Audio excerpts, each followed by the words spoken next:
大龄青年的感情史到底有多拧巴？小伙去相亲，却意外发现相亲对象是自己的上司，趁对方没注意，他想溜。主任，这么巧啊！小伙名叫金亮，是个母胎单身30年的妇科医生。为了逃避相亲，他把杨幂的照片发给老爸，说自己找到个漂亮女朋友，却没想到老爸一眼就认了出来。糊弄谁呀？你糊弄？这不是海清吗？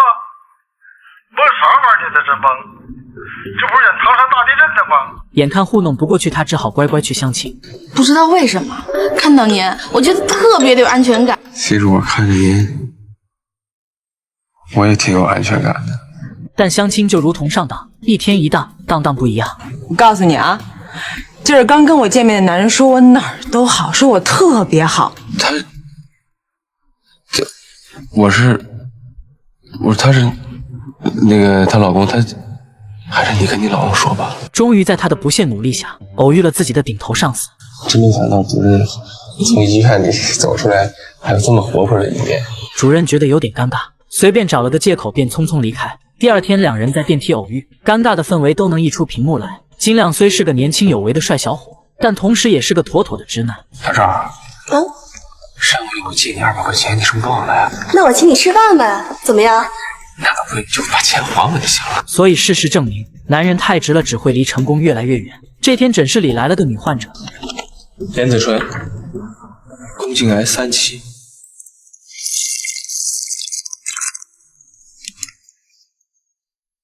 你是不是搞错了呀？金亮安慰她要乐观一点，而女孩却直接爬上了楼顶天台。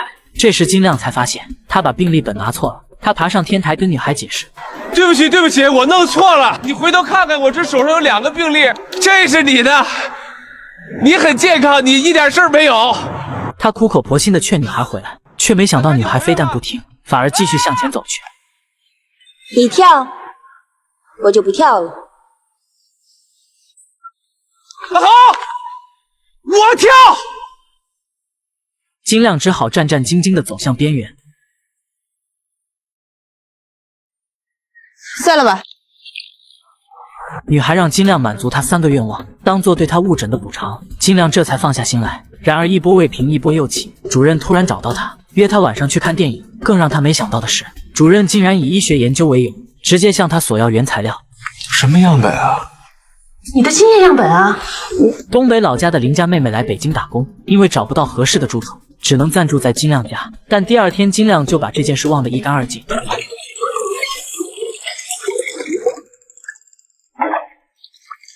哥，早上吃点什么？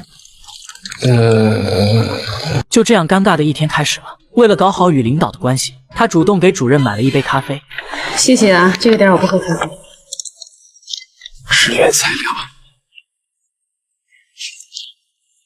也是在这天，他接到了那个误诊女孩的电话。女孩向他提出了第1个愿望，他把金亮带到了一个偏僻的废弃游乐场。金亮不知道女孩要干什么，只能硬着头皮往里走。女孩却越来越兴奋。我想要。这都这么大个圈子吗？让我觉得太快了。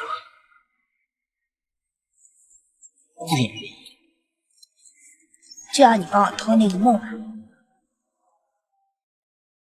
金亮的 CPU 差点烧了，他想离开女孩，却说这附近连个车都打不到。人在屋檐下，不得不低头。金亮只好硬着头皮去拆木马。可当他拆得起劲的时候，敲打的声音惊动了保安。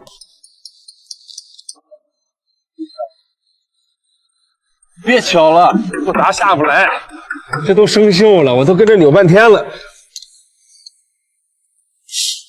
两人费了好大的劲，才从游乐园里跑了出来。接着两人去参加派对，金亮滴酒不沾，但没过多久，女孩却喝多了。没办法，金亮只好把她送回家。本想快点离开，却没想到女孩当着他的面脱起衣服来，这可把金亮给吓坏了。害怕解释不清，他又开始给女孩穿衣服，折腾了好半天才把女孩安抚住。女孩姣好的面容，古灵精怪的性格，让金亮心中起了波澜。他以为幻想中的爱情来了，却没想到这场感情注定没有结局。第二天，主任找到金亮，与他探讨了一个病例：是巧克力脑子。如果不能尽快怀孕的话，最坏的结果是就是气出卵巢，还有子宫。然而令金亮没想到的是，这个病例的患者正是主任本人。你能帮我吗？帮你什么？做检查。他帮主任做了个全面的检查，主任却直截了当的跟他要原材料。你的原材料跟你的人一样，都很优秀。你放心，日子我都挑好了，今晚是最好的时机，你不要有任何负担。不是主任，这孩子出生不能没爸呀。金亮委婉拒绝了主任的要求，却没想到主任恼羞成怒，直接离开。这天，金亮被女孩叫到了家里，女孩开口第一句话就问他身材好不好，还让金亮脱下衣服来给他看看。在这儿有点冷吧？你怕冷哦？那不是，我怕你冷。本以为幸福马上就来了，结果下一秒，原来女孩是个素描老师，让她来只是做人体模特。如果说爱情的滋味是甜蜜的，那对金亮来说，他的爱情就像坐过山车，既惊险又刺激。晚上去你家。不过他更愿意相信，属于他的那份甜蜜很快就会到来。晚上，女孩果然跟他回了家。金亮把自己收拾得干干净净，还特意喷上香水。可就在两人关系即将向前一步发展的时候，邻家妹妹突然回来了。有时候幸福总是这样，来得快去得也快。主任最终放弃了跟金亮要原材料的想法。他问金亮有什么爱好，周末可以一起出去放松一下。一帮年轻人在一块儿瞎闹呗，那也不适合你。意识到自己说错话，金亮赶紧叫住主任，并邀请他参加朋友开的怀旧派对。他同时邀请的还有那个女孩。就这样，一行三人去了派对现场。女孩不喜欢人多的氛围，便找了个借口离开。于是金亮也找了个理由跑了出来。两人来到了天桥上，金亮向女孩承诺他会赚钱养她一辈子，但女孩却说：“那你现在行吗？”“行啊。”“挣钱。”于是金亮又有了一个新职业——丐帮从业者。如果在某个瞬间能让你突然感到幸福，那么女孩的幸福也是在这一刻。路过的行人给了金亮一枚硬币，当他兴奋地拿出硬币给女孩看的时候，却发现女孩已经走了。他起身追上女孩，女孩却背对着他暗自流泪，泪水里有美好有感动，但更多的是遗憾。维塔，舒克明天要去外地工作几天，好好照顾自己啊。自从那天起，金亮就联系不上女孩了，他变得患得患失，做什么事都心不在焉的。直到这天，邻家妹妹因为打架进了派出所。当金亮把她从派出所领出来的时候，恰巧碰到了那个女孩。金亮的爱情观彻底崩溃了，他来到女孩家，质问女孩那个男的是谁。女孩说那是她的大学老师，也是她以前的男朋友。那你找我干什么？没有人逼着你陪着我玩啊！玩不起就不要玩！谁说我玩不起了？我玩得起。就是要这个，对不对？对呀，玩嘛。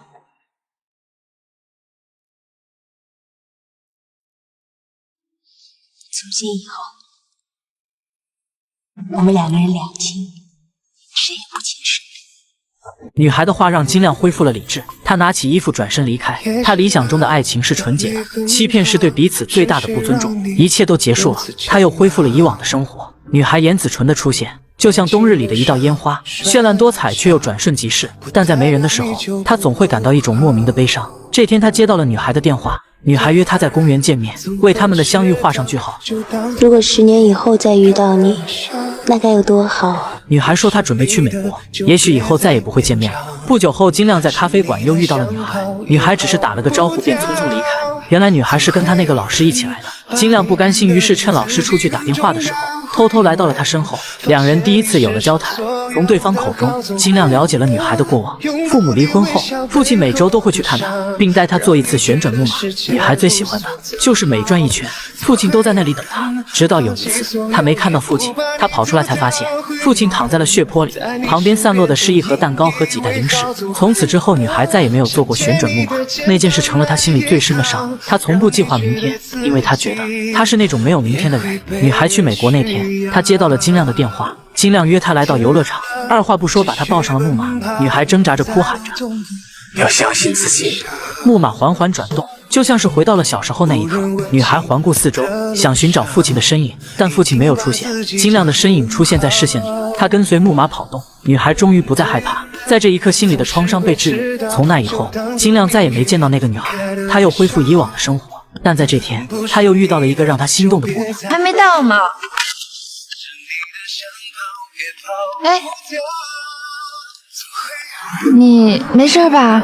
每个人的心里都有伤口，想起来就会疼。要想治好，就必须开刀手术，开刀就会造成新的伤口。所以有时候我们只能用伤痛来治愈伤痛。生活也是这样，总会有一个对的人，在未来的某个地方等你。